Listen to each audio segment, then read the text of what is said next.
So here's a foundational thing that I really want to plant this in your heart and watch it grow. And it can come off a little bit like, ooh, So I want you to just position your hearts to say, I'm getting a new seed right now. Okay. And so here's the thing. I want to talk to you about integrity today. Integrity is the ability to keep your word. It's keeping your word to yourself, your word to God, and your word to others. Integrity increases your capacity for connection. So not keeping your word will lead to not keeping other words.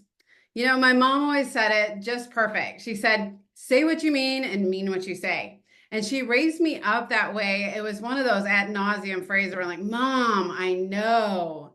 But she said it like almost on a daily basis. Say what you mean and mean what you say. And what she's saying is live your life squared away to your integrity. Now, I know society can give us a bad kind of mindset about integrity. You're saying I don't have integrity, and it can be really offensive. I'm not saying that because I actually know every person in this room that you guys are integrous leaders, pure-hearted, integrous leaders. But there is growth to happen here today when I redefine and reformulate it for you, okay? So say what you mean what you say. That means we adjust our commitments and we adjust our behavioral commitments. And what I mean by behavioral commitment is, say, husband and wife, the husband takes out the trash a few times, maybe for a month or two. He just takes it out every week to the curb, but he's never made a verbal agreement with it. The fact is, he's still made a behavioral agreement, and the wife is going to learn to depend on the husband to continue doing that. Now, he just decides to stop doing it, and the wife's like, why did you take out the trash? And he's like, I never agreed to it. You did by your behavior. So there's word agreement, commitments you make and agree to, and there's behavioral commitments. If I am to be proactive and I call and say, I'm going to be 5 minutes late, I am not leaving my integrity. You're still in your integrity because you're having honor to whoever you're meeting with. So for me, I am early. Otherwise, I feel like I'm late, because to me, being on time and integrous denotes honor. And so I want to honor God. I want to honor my own time. I want to honor the time of everybody else by being here and ready to go, prepared with my spiritual ears wide open, right? So here's the catch. When I don't keep my own integrity, I begin to trust myself less. I have less trust with myself. Am I actually going to follow through on that thing? Here's a hint to gauge your level of integrity at any time. Number one, you'll be triggered. When I've seen it before, husband comes in, wife comes in, they come in the kitchen and they yell at the kids, and they're irritated and they're frustrated, and everybody in the house gets upset. I guarantee you it is almost rarely something that happened right then. Think about that. It's very rarely about something that just happened.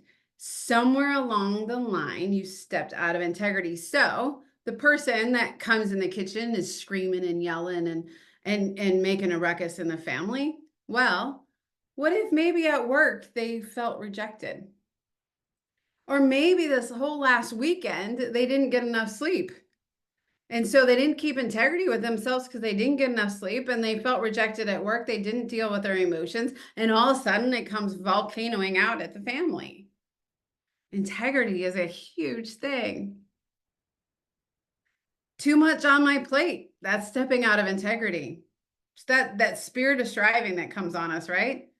Eating too little. When you eat too little, this is so interesting, your body will start to not trust you.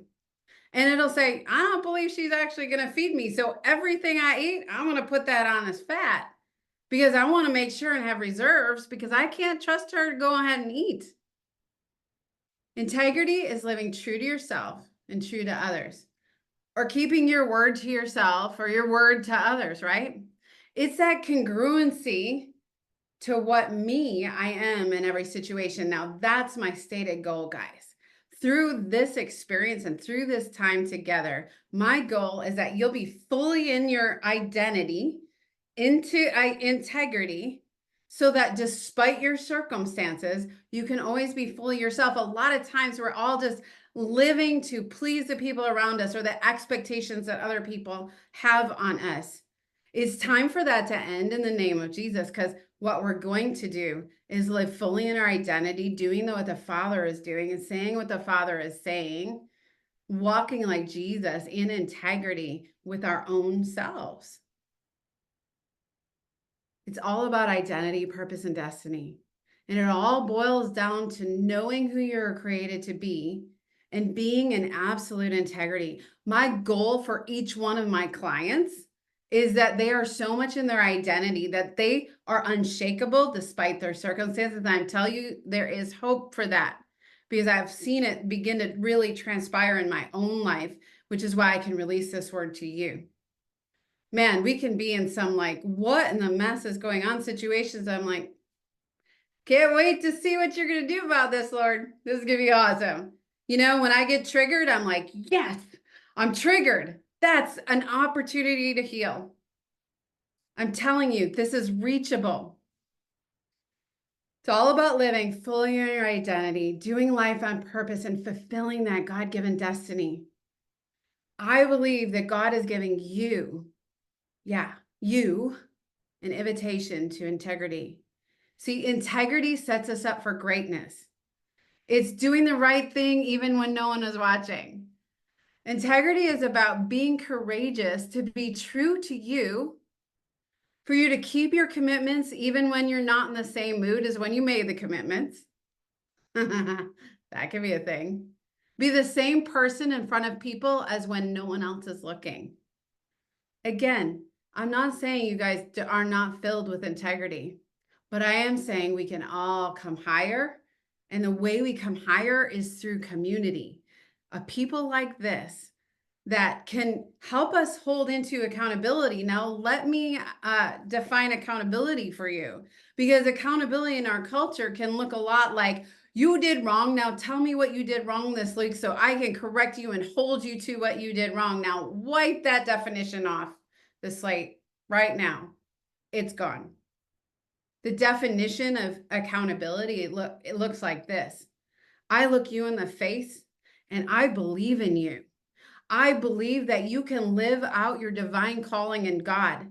I believe that you can be unshakable despite your circumstances. And so I'm going to hold you accountable to your God-given destiny, accountable to who you are truly called to be. Now, isn't that an amazing spin, right? But first, you have to know who the real you actually is. And some of you have walked the main trail with me. You've come a long way on knowing who that is. I've seen so many husbands and wives go through this, where the wife has been living to the husband's expectations, or vice versa, for so long. They're like, I don't even know who I actually am anymore. If you want the opportunity to live in more integrity, you have to be your true, authentic self. So we can walk you through deep processes within the Arrow's Edge trails to do exactly that. But we're going to scratch on it here a lot. If you'd like to learn to be fully you and your identity, no matter the circumstance you're facing, let's keep working on it. So I've got an activity and an assignment I want to give you guys. An activity is what I'd like to start this group out every week with. We're going to start just in the main room. And then as this group grows, remember, you guys are the founders. You guys are setting the stage for this whole thing. You guys are the ones that have a voice into this to help us to make this the greatest way that we can serve you possible. We want to over deliver to you. That's why there's 3 certified coaches every week, like most every week. We show up and we're ready to serve you. We're prayed up. We've prayed for you. I pray for you guys every single day in my morning time with the Lord. So each week, this is what we're going to do, because, you know, we get in a group and we have a whole life story and we need to splash. And we actually at Arrow's Edge are working on providing splashing sessions, which will be really amazing. It's a place to like really be heard and really be seen. That's what coaching does anyways. But here, what I'd like to do is you to come prepared every week, having rated yourself on 3 things. The first one is my confidence. Where is my confidence between 1 and 10? There's reason for this, and I'll explain as we go on different weeks. Number 2, I'd like you to rate your integrity. That means, have I kept my word to myself? I made a commitment to go to the gym today. Did I show up at the gym? I made a commitment. I'll just go after 2 of you. I made a commitment to write a chapter of my new book today. Did I show up and make the time, or did I allow something to come in? I remember when Jesus corrected me on this. He was like, Rebecca, why am I so easily displaced from your schedule? And I was like, ouch. Because what I was doing is I'd let meetings come in of my morning time with the Lord. I'd let other people come in. I would get carried away talking to my husband in the morning. Something would happen and I would not have my time with the Lord. And I would excuse it with being emotionally available for people, serving. I gotta serve, I gotta serve, I gotta serve. And he's like, why am I so easily displaced on my schedule? And I had to come to the thing is that I wasn't making him the priority, and nor was I keeping my word to him.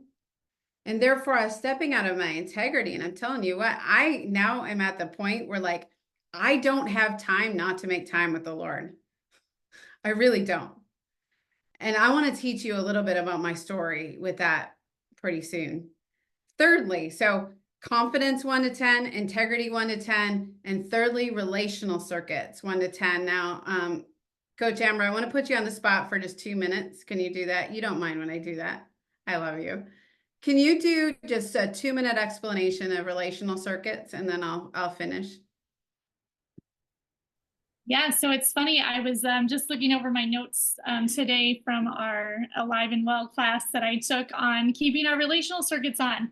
And so there's a lot of brain science that goes into this, and I cannot wrap my head around it because I'm such a feeler. So I get the feeling part of it.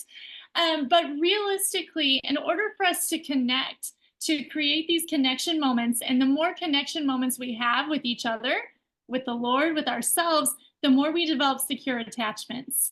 But we have to have our relational circuits on. We have to be primed and ready to connect with someone, to hear them, to attune to them, to sit with them, even in the midst of their mess. And so these relational circuits are really important to be on. One thing that I learned is it's okay when they turn off.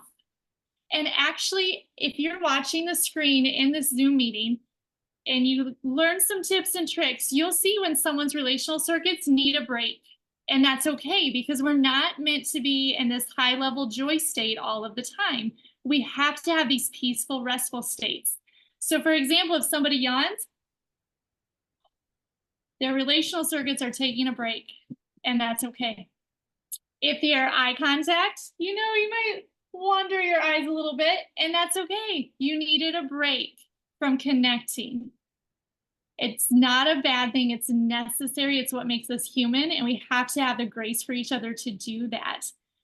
So they're not on all of the time. Do not place that expectation on yourself, but they do need to be on in order for us to truly connect and make sure that we have these connection experiences that will develop these secure attachments with us. And so relational circuits, the overall thing is, am I seeing a person or am I seeing a problem?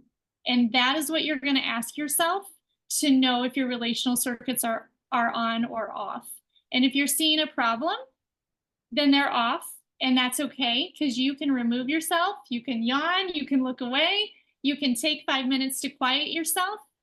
And then you can come back and see the person. And so that's really the test, the litmus paper that you want to look at. When you're relating to people, when you're in conversation, are you seeing a problem that needs to be fixed, or are you seeing a person to connect with? Thank you, Coach Amber. One of my experiences, there are certain things that will throw me in my relational circuits down. And it's one of those is driving in places where I'm super uncomfortable or I get lost. And I'll call my husband on the phone and he'll try to give me direction, but he won't be to the point sometimes. And I can feel it coming up in me. I'll get tasky. right? Or he'll get tasky when his relational circuits are down. Now I'm operating out of my head, now my heart, and I'm like, just give me the information that I need, and I'm like, Ugh. And I'm like, and I want you to start practicing this in the group, and we're going to continue to train on this, because when we really start to understand these things, me and my husband will call it out. He'll be like, relational circuits are down. Just give me 10 minutes. I'll be right back. And we'll actually call it out. And then we're having deeper relationships. So 1 to 10 confidence, 1 to 10 integrity, 1 to 10 relational circuits. Anyone under a 7, we might call you out and say, like, okay, what's going on? How can we lift you up in this place? Because this whole thing is not just about teaching and fire hosing you with information. I'm a little long today. I apologize for that. But what this is about creating grace-based relationship connections. I want to tell you about a resource. We're going to be diving into it at some point, on a side trail group. Is the book called, oh, what is it, Amber? Jessica? It's the Grace-Based Relationships, The Cure by John Lynch. There we go. It was coming. And then your assignment to walk away with today, also, we might be able to talk about some of this. Yeah, I'm going to go ahead and pause on this, and we'll talk about some of this right now in the group. We've got about 35 minutes left.